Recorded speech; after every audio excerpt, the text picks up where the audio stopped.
اور اگر political committee کے اس ووٹنگ کے پروسیس میں میں ہوتا اور مجھے یہ علم ہوتا کہ ان کی بھی خواہش ہے تو میں اپنا ووٹ بھی ان کو دیتا.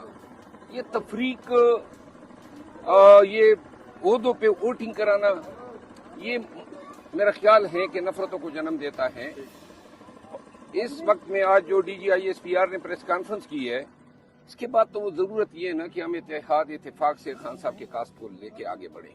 میری اپنی تئیں یہی کوشش ہوگی. سر ابھی آپ کی گوہر صاحب سے ملاقات ہوئی ہے تو انہوں نے کو بتایا تھوڑا بہت کہ خان صاحب کی کیا رائے ہے؟ وہ میرا خیال ہے کل میں ملوں گا تو اس کے بعد شاید خان صاحب اپنا فیصلہ پبلک کریں گے.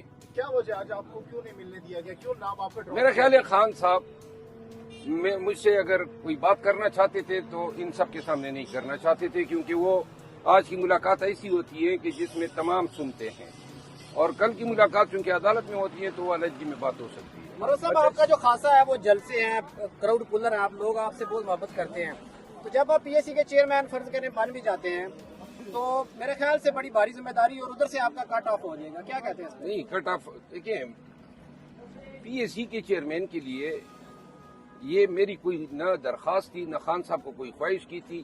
بیرسٹر عمیر نیازی صاحب نے اطلاع کی جب وہ ان کے پاس آئے تھے چیئرمین گور صاحب کے ساتھ کہ خان صاحب نے اپوزیشن لیڈر کے لیے عمر ایوب صاحب کا اور پیک کے لیے آپ کا نام دیا ہے. اس کے بعد یہ جو کینچا تھانی شروع ہوئی، اس سے مجھے تکلیف ہوتی تھی کہ بھائی اس سے ڈس رسپیکٹ فیل ہوتی ہے، کیونکہ پارٹی میں ایک دوسرے کو ہم نے مضبوط کرنا ہے، استحکام دینا ہے، رسپیکٹ اور ریگارڈ کرنی ہے. تو اس کے بعد جو ہے یہ اتنا لمبا ہو گیا اور اتنی بار یہ فیصلہ تبدیل کروایا گیا کہ وہ ضد سی بن گئی کہ کیوں یہ اس طرح ہو رہا ہے. تو لہٰذا یہ میں نے پارٹی میں تو ایسے نقصان ہوگا. پہلے حامد رضا کا نام سامنے آیا، پھر جو ہے شیخ وقاص اکرم کا، اور شیخ وقاص اکرم جو کہہ رہے ہیں مجھے تو پتہ ہی نہیں ہے. تو آپ کو کیا لگتا ہے کہ کون اس کے پیچھے کیوں یہ لابنگ ہو رہی ہے، آپ کے خلاف کیوں ایسی ہو رہی ہے؟ دیکھیے جی، یہ معاملات افہام و تفہیم سے بھی حل ہو سکتے تھے نا. پولیٹیکل کمیٹی میں مجھے اطلاع کرتے، میں آتا اور میں خود ان کا نام تجویز کرتا تو کتنے پیار سے بات سلجھ جاتی. یہ ووٹنگ کرا کے کہ فلاں نے اتنے ووٹ لیے، فلاں نے اتنے لیے، یہ تحقیر آمیز ہوتا ہے. خان صاحب نے کبھی ووٹنگ کے لیے کوئی ہدایت نہیں دی تھی. یہ انہوں نے میری غیر موجودگی میں اپنے تعین فیصلہ کیا. ان چیزوں سے اجتناب کرنا چاہیے.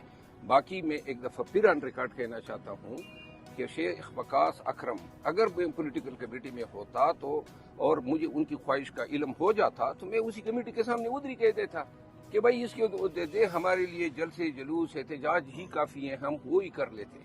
سر کل جب شبلی فراز صاحب سے سوال ہوا آپ کے حوالے سے تو انہوں نے کہا کہ جی عمران خان صاحب جیل کے اندر ہیں، ان کو حالات کا اندازہ نہیں ہے باہر کا، تو جو ہم اگر خان صاحب کے فیصلے کو ریورس بھی کیا تو ہم نے کمیٹی میں کیا، تو کیا خان صاحب کے فیصلے کو پولیٹیکل کمیٹی ریورس کر سکتی ہے؟ میں نہیں سمجھتا ہوں کہ خان صاحب سپریمو ہیں ہمارے پارٹی کے.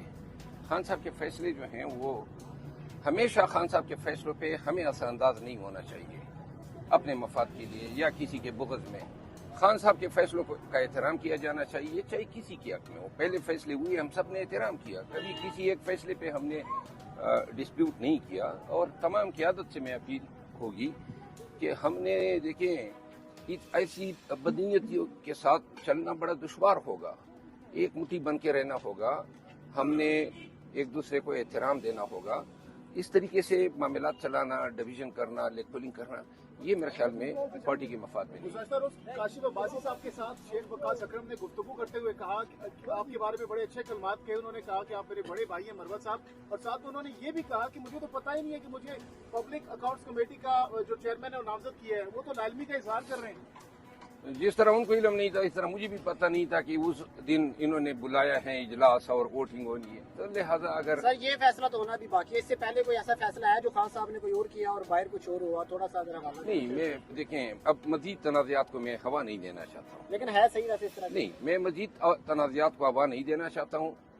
خان صاحب کی پارٹی ہے، خان صاحب کے فیصلوں کا احترام کیا جانا چاہیے. خان صاحب جس کو جو چیز دیتے ہیں، اگر یہ پبلک اکاؤنٹ کمیٹی شیخ وقاص صاحب کے نام پہ خان صاحب آمین کرتے ہیں، میں پہلا آدمی ہوں کہ میں اس فیصلے کے آگے سر تسلیم خم کرتا ہوں. صرف یہ ہے کہ ایک دوسرے کا احترام کیا جائے. چیئرمین سینٹ کا نام میرا خیال چینج ہوا ہے، کہا یہ جا رہا ہے، اس حوالے سے آپ کیا کہیں گے کہ خان صاحب نے کوئی اور نام دیا تھا برسٹر علی ظفر کا اور باہر جو ہے شبلی فراز کا نام ہے، اس پہ کوئی نہیں؟ اپوزیشن لیڈر سینٹ کا دیکھیں یہ متنازع بات ہے. اب پھر کر کے آپ پھر مجھے لڑا رہے ہیں، اس کو چھوڑ دو، ٹھیک ہے نا.